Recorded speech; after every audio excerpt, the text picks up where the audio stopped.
बिस्मिल्लाहिर्रहमानिर्रहीम। Question number 7 में ये चार इसमें डिफरेंट टर्म्स दी हुई हैं। इन जो टर्म्स की जो डेफिनेशन है ये बहुत ज़्यादा आपस में एक दूसरे के साथ मैच करती हैं, फिर भी इनमें जो कुछ डिफरेंस है वो मैं बताने की कोशिश करता हूँ। आइए इसको देखते हैं। सॉल्यूशन, हमारे पास जिस तरह मुख्तलिफ़ किस्म की क्वेश्चन होती हैं, ये क्वेश्चन किसी भी टाइप की हो सकती हैं, ठीक है ना। ये तो मैंने सिंपल से लिखी हैं। इसमें जो values of variables for which an equation become a true sentence, यानी इसकी दोनों साइड अगर वेरिएबल की वैल्यू जो भी इन्होंने दी हों या इनको सॉल्व करके वाई की वैल्यू इसमें एक्स की वैल्यू या वाई की वैल्यू आ जाए, इसमें पुट करें तो दोनों साइड्स इक्वल आ जाए। मिसाल के तौर पर अगर इसमें हम रिप्लेस करते हैं y इक्वल टू 20, ठीक है ना, तो 20 को 5 से मल्टीप्लाई करें तो 100, तो 100 इक्वल टू 100, तो दोनों साइडें इक्वल आ जाएँ तो बिकम्स यानी कि ट्रू सेंटेंस। अगर इक्वल हैं तो यानी कि वो ये ठीक है, उस यानी कि अगर दोनों साइडें इक्वल हों या दोनों जो भी वो कह रहा है वो ट्रू आ जाए, तो उसका जो सॉल्यूशन होता है, ये जो आंसर होता है ना, उस वेरिएबल की जो वैल्यूज़ होती हैं ये सॉल्यूशन कहलाती हैं। अब ये वाली वैल्यू किसी और तरह से भी हो सकती हैं। मिसाल के तौर पे ये 6x + 5 इक्वल टू 0 भी हो सकती हैं, ठीक है ना। इसको जो भी सॉल्व करें तो इस तरह करके ये इसका जो भी x की वैल्यू आएगी, जो हम इसको जब सॉल्व करें जो भी x का आंसर आएगा ना, वो इसका सॉल्यूशन कहलाएगा। अब देखें, आपने बहुत सी डेफिनेशन ये पढ़ी होंगी, तो इसमें बहुत ज़्यादा कहते हैं कि सॉल्यूशन और रूट्स सेम हैं, ठीक है ना, बिल्कुल सेम, तकरीबन सेम है।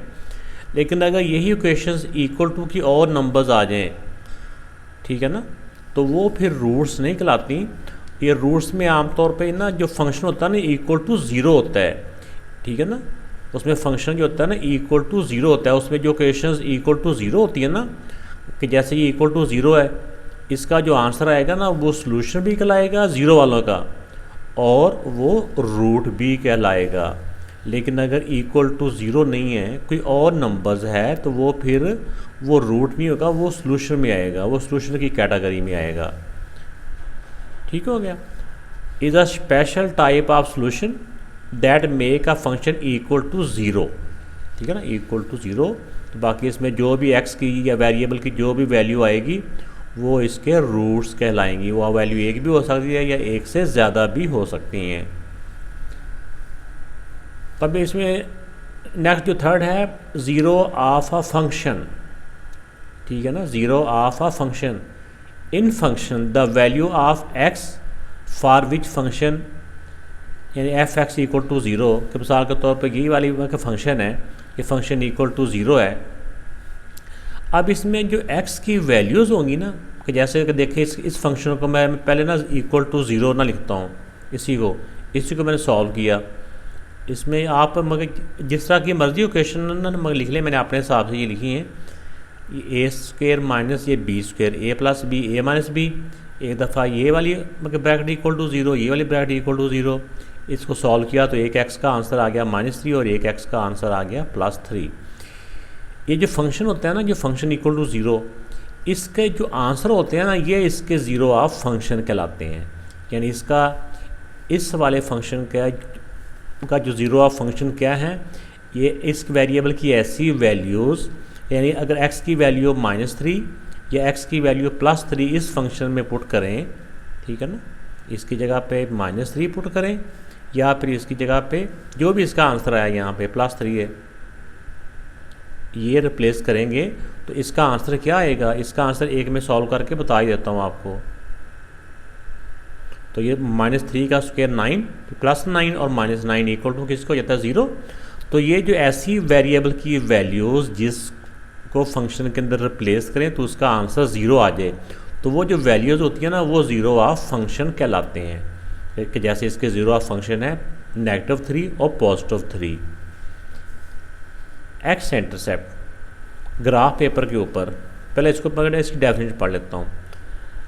X intercept of a graph is the point where the graph crosses the x-axis or touch the x-axis। जब हमारे पास एक ग्राफ पेपर होता है तो ये x-axis है, तो जो ग्राफ की लाइन होती है ना वो एक्स एक्सिस के ऊपर जिस पॉइंट पे भी मीट कर रही होती है तो ये इसका एक्स इंटरसेप्ट कहलाता है। ठीक है ना। एक्स एक्सिस के ऊपर तमाम के ऊपर y की वैल्यू ज़ीरो होती है। एक्स एक्सिस के ऊपर y की वैल्यू ज़ीरो होती है और y एक्सिस के ऊपर x की वैल्यू ज़ीरो होती है। ठीक है ना। ये ज़ीरो होता है ना, इसका ओरिजिन होता है।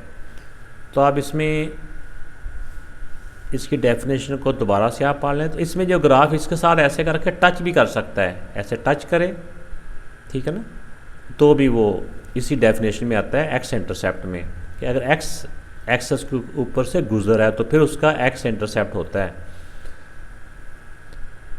With the graph cross the X axis और टच द एक्स एक्सिस। इसकी दूसरी डेफिनेशन ये भी है, X intercept is the value of X when Y equal to zero. तो एक्स इंटरसेप्ट के ऊपर वाई की वैल्यू ज़ीरो ही होती है। ठीक है ना। तो ये ऊपर वाली जो डेफिनेशन है ये कर लेंगे तो ज़्यादा बेहतर है कि ऐसा पॉइंट होता है way the graph cross the X axis. X axis के ऊपर जिस पॉइंट में से वो ग्राफ गुजरा होता है वो पॉइंट इसका एक्स इंटरसेप्ट कहलाता है। इसकी वैल्यू मिसाल के तौर पर यहाँ पे अगर ये 1 है, ये 2 है, तो इसकी वैल्यू यहाँ पे होगी इस पॉइंट पे x की वैल्यू 2 और y यहाँ पे 0। एक्स एक्सिस के ऊपर y की वैल्यू 0 ही होती है। अब इसका जो क्वेश्चन नंबर 8 है, can a quadratic equation have more than 2 solution y और y नॉट। क्वाड्रेटिक इक्वेशन कौन सी होती है? जिसकी डिग्री 2 होती है। ऐसे उसी को कहते हैं ना क्वाड्रेटिक इक्वेशन, यानी उसकी मैक्सिमम पावर 2 ही होती है, 2 से ज़्यादा नहीं होती, ना 2 से कम होती है। तो ऐसी पॉलिनोमियल्स जिसके जितनी डिग्री होती है ना उतने ही उसके सॉल्यूशन होते हैं। तो क्वाड्रेटिक की क्योंकि 2 डिग्री होती है तो इसके सॉल्यूशन भी 2 ही होते हैं। ये इसकी प्रॉपर्टी है, इसको मैं लिख के आपको दिखाता हूँ। तो ये जो आंसर लिखा ये क्वेश्चन के अंदर, ये क्वेश्चन था ना कि can a quadratic equation have more than 2 solution, यानी more than 2 solution. No, because आगे उसने पूछा वाई। इसकी रीज़न ये है number of solution equal to degree of polynomials, क्योंकि इसकी डिग्री अगर 2 है, क्योंकि जो क्वाड्रेटिक इक्वेशन की बात कर रहे हैं ना उसकी डिग्री 2 है तो उसके सॉल्यूशन भी 2 ही होंगे।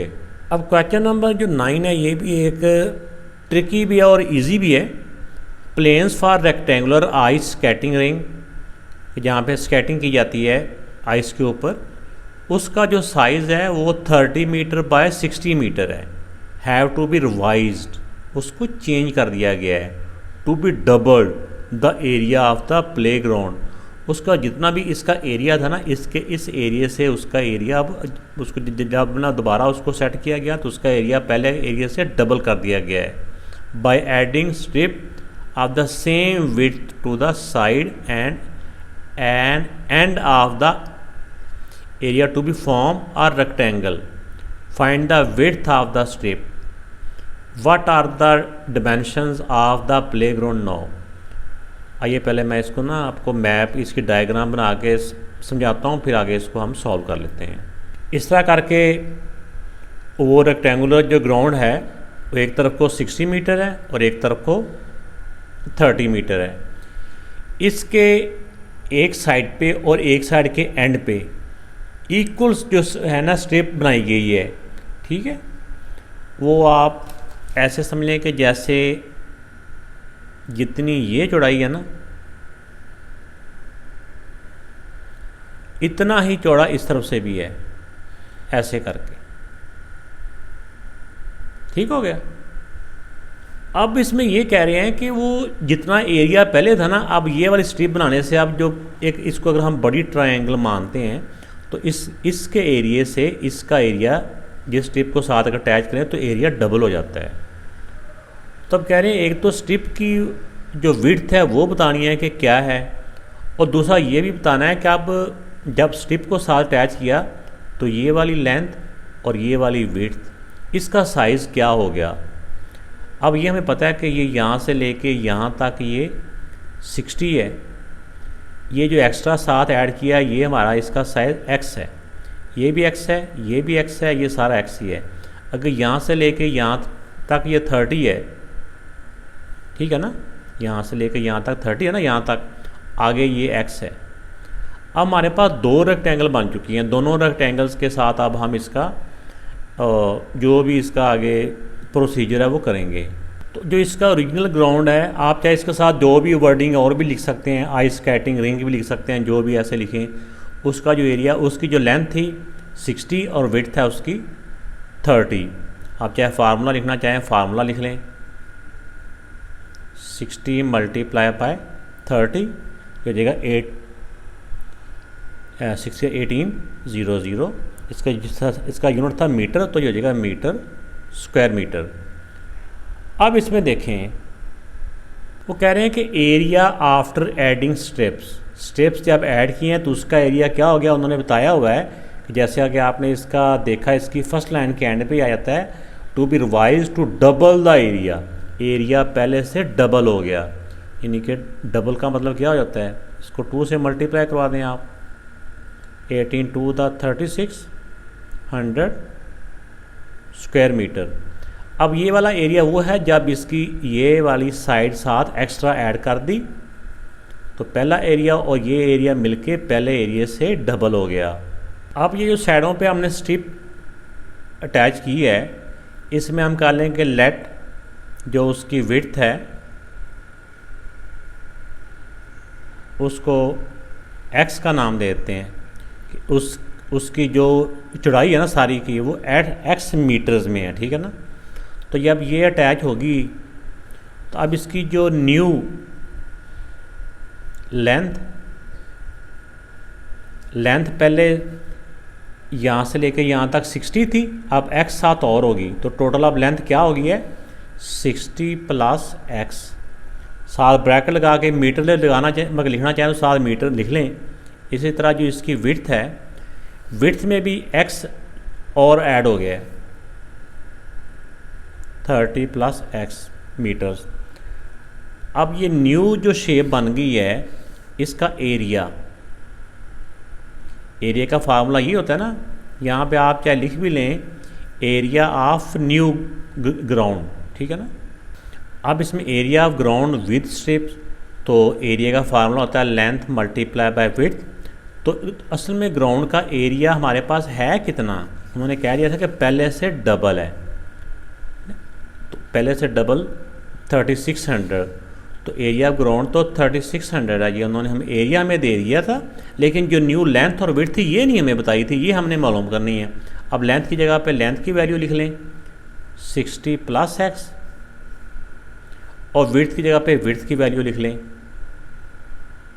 30 प्लस x। अब इनको हम सॉल्व करेंगे, इनको मल्टीप्लाई करवा लें। 60 को 30 से मल्टीप्लाई किया तो 1800, 60 को x से किया तो 60x। अब x को इन दोनों से मल्टीप्लाई करवाएंगे, प्लस 30x, x को x से किया तो x स्क्वायर, तो ये 3600। अब इन सारों को एक तरफ कर लें ताकि जो क्वाड्रेटिक इक्वेशन की स्टैंडर्ड फॉर्म है ना उसमें हम ले लें इसको, x स्क्वायर, ठीक है, 60x और 30x ये हो जाएंगे 90x। ये 1800 पहले इधर है, ये उधर से इधर आएगा तो माइनस का हो जाएगा 3600 इक्वल टू 0। अब इनको सॉल्व कर लें, ये तो एज इट इज़ आ जाएंगे, ये दोनों के डिफरेंट साइन है तो माइनस किए तो ये आ जाएंगे माइनस का 1800। अब इक्वल टू 0 चाहे इधर लिख लें या फिर इधर लिख लें। अब इसको अगर हम कैलकुलेटर से भी इसके फैक्टर मालूम करते हैं, अब इसको सॉल्व करना है ना तो इसके फैक्टर नहीं आ रहे, तो हम इसका क्या करेंगे कि हम इसको क्वाड्रेटिक फार्मूले में इसकी वैल्यू रिप्लेस कर देंगे। अगर इक्वल इधर आ गया तो फिर इधर इक्वल की ज़रूरत नहीं है। इसकी ABC लिख लें, इसका A हो जाएगा 1, B इसका है 90 और C इसका है -1800। अब ये वाली वैल्यू हम क्वाड्रेटिक फार्मूले के अंदर पुट कर लेते हैं।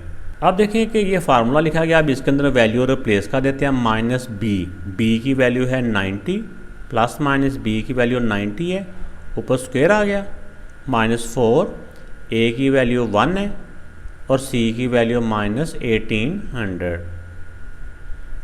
Square root over 2a। -90। अब 90 का जो स्क्वायर होता है ना 8100, इन दोनों को मल्टीप्लाई किया तो प्लस, माइनस में प्लस, और 1800 को 4 से मल्टीप्लाई करेंगे तो ये 7200 ओवर 2 1 द 2। अब इन दोनों को प्लस कर लें, ठीक है ना। तो आगे क्योंकि इसका जो हम कैलकुलेशन पहले करते रहते हैं तो मैंने वैसे ही इनको डायरेक्ट कर दिया, यानी कि इसको इसके साथ मल्टीप्लाई करेंगे ये आ जाएगा, तो ये इसका स्क्वायर आ गया। अब इन दोनों को प्लस करेंगे तो ये 15300, ठीक है। बाकी दोनों एज इट इज़ हैं। अब अगले स्टेप में हमने क्या किया कि इसका स्क्वायर रूट निकाल लिया, इसका स्क्वायर रूट निकाल लिया तो ये आ गया, साथ प्लस माइनस ही है, ठीक हो गया। अब इसमें देखें कि इसको एक दफ़ा प्लस के साथ लिख लेते हैं, x इक्वल टू ये प्लस के साथ, और एक दफ़ा x इक्वल टू ये माइनस के साथ इसको लिख लिया ओवर 2। अब इसको जब प्लस के साथ सॉल्व करते हैं तो ये आ जाता है 33.69 ओवर 2। जब इसको 2 से डिवाइड करेंगे तो ये हमारे पास आ जाता है 16.846, यानी 16.846 है, तो इसको 85 कर लेंगे। तो ये क्योंकि लेंथ में है तो इसको मीटर ही लिखेंगे। और यहाँ पे देखें कि ये नेगेटिव में है, इसको भी अगर हमें पता है कि ये दोनों वैल्यू नेगेटिव में इसका आंसर आना है, तो जो लेंथ होती है वो नेगेटिव में नहीं होती, यहाँ पे लिख भी लेंगे कि length can not be in negative, so ये रिजेक्टेड हो जाएगी वैल्यू। फिर भी मैंने आपकी आसानी के लिए इसको सॉल्व करके ये नेगेटिव में कर भी दिया है, तो वरना ये अगर मैं दोनों में नेगेटिव से नज़र भी आ रहा था कि इनको प्लस करने से नेगेटिव भी रहता है, 2 से डिवाइड करने से आंसर नेगेटिव, तो वहाँ से डायरेक्ट भी हम ऐसे लिख सकते हैं। लेकिन अगर ऐसे आ भी गया तो length can not B negative, so omitted, इस वैल्यू को छोड़ दिया, रिजेक्ट कर दिया दिस वैल्यू। अब ये x की वैल्यू आ गई, तो x की वैल्यू क्या थी, x की वैल्यू थी विड्थ ऑफ स्ट्रिप, वो भी हमने मालूम करनी थी ना। तो अब इस वाले पार्ट के अंदर हम वैल्यू रिप्लेस करते जाएंगे, विड्थ ऑफ स्ट्रिप आ जाएगी जो अभी हमने मालूम की है 16.85। तो विड्थ ऑफ स्ट्रिप x थी, x की वैल्यू हमारे पास आ गई है 16.85 मीटर्स।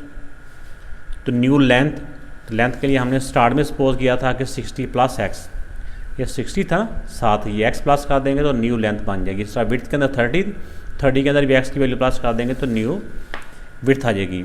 अब 60 प्लस 16.85, इन दोनों को प्लस किया तो हमारे पास आ जाएगा 76.85 मीटर्स। इस तरह विड्थ के अंदर 30 प्लस ये वाली वैल्यू 16.85, x की वैल्यू यही है ना, इन दोनों को जब प्लस करेंगे तो 46.85 मीटर्स। तो ये 3 आंसर हमने मालूम करने थे जो कि हमने कर लिए हैं। क्वेश्चन नंबर जो 10 है, if a car has an initial speed of 20 metre पर सेकेंड। तो फिज़िक्स के अंदर जो स्पीड होती है ये वेलोसिटी कहलाती है। द कांस्टेंट एक्सेलरेशन को हम ए से रिप्रेजेंट करते हैं, कि ऑलरेडी हम फिज़िक्स में ये सीख चुके हैं। Determine the amount of time, इसमें टाइम हमने मालूम करना है, ठीक है ना, जो टी है ना वो हमने मालूम करना है। To take to travel 145 metre. तो लेंथ जो होती है ना, जो डिस्टेंस होता है वो हमारा फिज़िक्स के अंदर उसको एस के साथ लिखते हैं। तो ये हमारे पास 4 वेरिएबल्स हैं, तो इसमें एक जो टी की वैल्यू 1 होना है वो हम मालूम कर लेंगे। अब देखिए कि इस क्वेश्चन के अंदर जो इनिशियल वेलोसिटी है वो 20, एक्सेलरेशन 20, टाइम मालूम करना है और जो डिस्टेंस है 145, ये साथ इनके यूनिट है। तो ये भी उन्होंने जो क्वेश्चन ऑफ मोशन है कि जो इसके ऊपर अप्लाई होती है वो भी उन्होंने क्वेश्चन के अंदर दी हुई है। तो इसके अंदर हम वैल्यू रिप्लेस कर देंगे। अब देखें एस की value 145 equal to initial velocity कितनी है 20, टाइम हमने मालूम करना है तो ये T as it is plus 1/2 A acceleration है 20 है, नहीं तो 2 है यार, 2, ठीक हो गया। तो 2t², ये दरम्यान में मल्टीप्लाई का साइन लगाना तो भी ठीक है। अब यहाँ पे देखें ये 2 और ये 2 आपस में कैंसिल हो गए, ठीक हो गया। अब इनको हम स्टैंडर्ड फॉर्म में लिखते हैं 20t प्लस t², इसको भी इधर लें ताकि ना ये एक ही फॉर्म में आ गया सारे। -145 इक्वल टू इधर ज़ीरो रह गया। ठीक हो गया। अब इनको ज़रा और तरतीब कर लेते हैं। टी स्क्वेयर पहले पावर 2 वाली फिर 1 पावर वाली प्लस 20t। ठीक हो गया।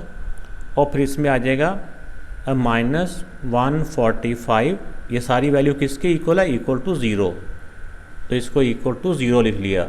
अब इसमें से इसको क्वाड्रेटिक फार्मूले में अप्लाई करके हम t की वैल्यू मालूम कर लेंगे। तो ये इस क्वेश्चन में से a b c हमने निकाल लिया। फिर ये क्वाड्रेटिक फार्मूला, अगर इसके अंदर वेरिएबल t यूज़ हुआ तो यहाँ पे हम t लिखेंगे। अगर x यूज़ हुआ तो x लिखते हैं, y यूज़ हुआ तो यहाँ y लिखते हैं। अब b की वैल्यू हमारे पास 20, -20 प्लस माइनस यहाँ पे 20 स्क्वेयर -4 एक जगह पे 1 और c का 145 ओवर 2 a का 1 -20 प्लस -20 का स्क्वेयर 400। ये माइनस और माइनस प्लस हो गए, इनको मल्टीप्लाई कर लेते हैं। तो इनको प्लस मल्टीप्लाई किया तो ये आ गया 580 ओवर 2 1 दा 2। इन दोनों को प्लस किया तो हमारे पास ये आ जाएगा प्लस 400 इक्वल टू आ गया 980। अब इस अगले स्टेप में हम 900 का स्क्वायर रूट निकालेंगे। स्क्वायर रूट ऑफ 31.3 -20 ये प्लस माइनस 31.30 ही बनता है, इतने रहने दें, ओवर 2। अब हम एक दफ़ा इसको प्लस के साथ लिख लेंगे, एक दफ़ा इसको माइनस के साथ सॉल्व कर लेते हैं। तो ये एक दफ़ा प्लस के साथ इसको लिख दिया और एक दफ़ा ये माइनस के साथ इधर लिख दिया। इन दोनों को सॉल्व किया तो ये हमारे पास आ जाएगा 11.3 डिवाइड बाई 2। इसको जब 2 के साथ डिवाइड करेंगे तो हमारे पास ये आ जाएगा 5.65 या टाइम था तो इसका यूनिट यहाँ पे था सेकेंड्स। इस तरह ये देखें कि ये दोनों वैल्यू ही नेगेटिव में है, तो ये 31 और ये आ जाएगा नेगेटिव का 51.3 ओवर 2। इसको जब हम डिवाइड करेंगे तो इसका आंसर नेगेटिव नंबर में आ रहा है। तो जो टाइम होता है ये कभी नेगेटिव में नहीं होता, तो ये वाली वैल्यू हमारी रिजेक्ट हो जाएगी। ठीक है ना। और ये जो पॉजिटिव वैल्यू टाइम की है ये हमारा रिक्वायर्ड आंसर आ गया।